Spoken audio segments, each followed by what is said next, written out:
To many Americans, the economy can seem like something that only rich people really need to worry about. If the stock market crashes, maybe a few Wall Street traders have to lose their jobs or trade in their Lexus for a Honda Civic. But is that really such a big deal? I mean, they can afford it, right?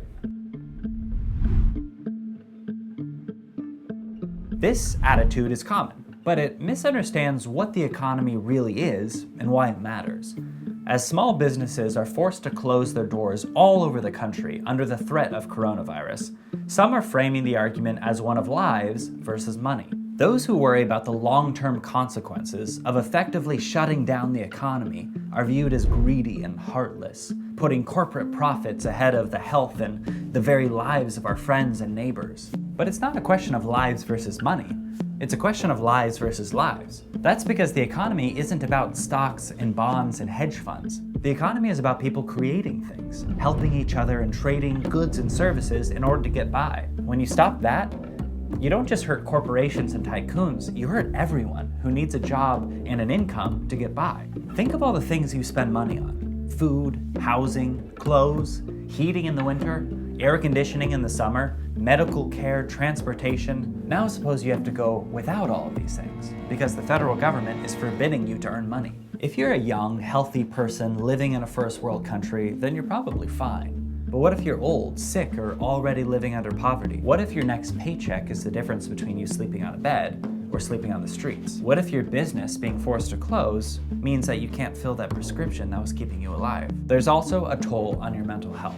There's a clear link between economic insecurity and suicide rates. With the record unemployment rates we're seeing right now, the shutdown could have a direct cost on American lives. All of this and more is why economic liberty matters. The ability to work and trade is what improves our standard of living to the point where we don't have to worry about dying of thirst or preventable diseases. And yet in a crisis, we are all too eager to throw that liberty out the window. Remember the 2008 housing crisis? We're red everywhere, essentially, down by 4-5%. We're down over 16%. Dow at the same time has fallen about 18%. The stock market is now down 21%. Because we're now down 43%. The stock market lost half its value over the course of a year, and people panicked. They demanded that the government do something, and the government listened. First, President George W. Bush signed the Troubled Asset Relief Program. So I propose that the federal government reduce the risk posed by these troubled assets and supply urgently needed money so banks and other financial institutions can avoid collapse and resume lending. A $700 billion bailout of the Wall Street investors who had helped cause the crisis in the first place. The next year, the Obama administration followed this up with the American Recovery and Reinvestment Act.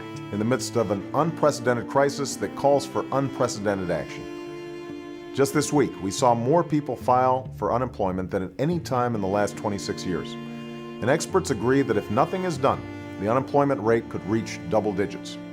Our economy could fall $1 trillion short of its full capacity, which translates into more than $12,000 in lost income for a family of 4.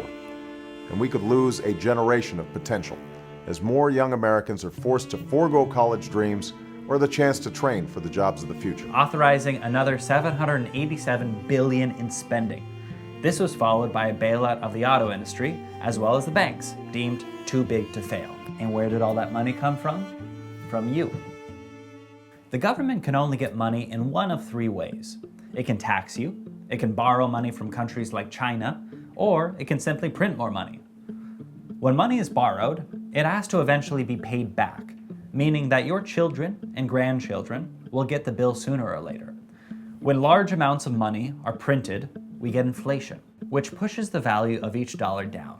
Inflation has been described as a hidden tax on the poor, because their wages no longer stretch as far to pay for the things that they need. Some Americans recognize these policies for what they were, taking from the poor and giving to the rich. Both the Tea Party on the right and the Occupy Wall Street on the left sprung up in protest, but the damage was already done.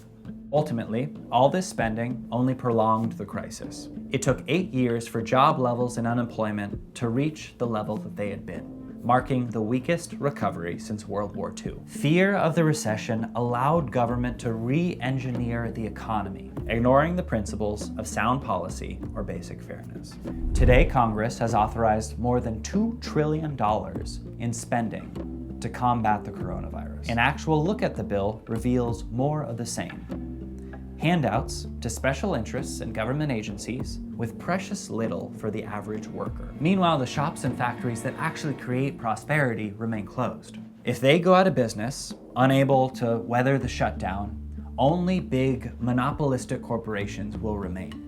We need to fight for our economic liberty because at the end of the day, those are the freedoms that allow us to live our lives the way we choose and to pursue happiness. You can do your part by letting your governor know that we all have the right to earn a living, not just those with connections in Washington.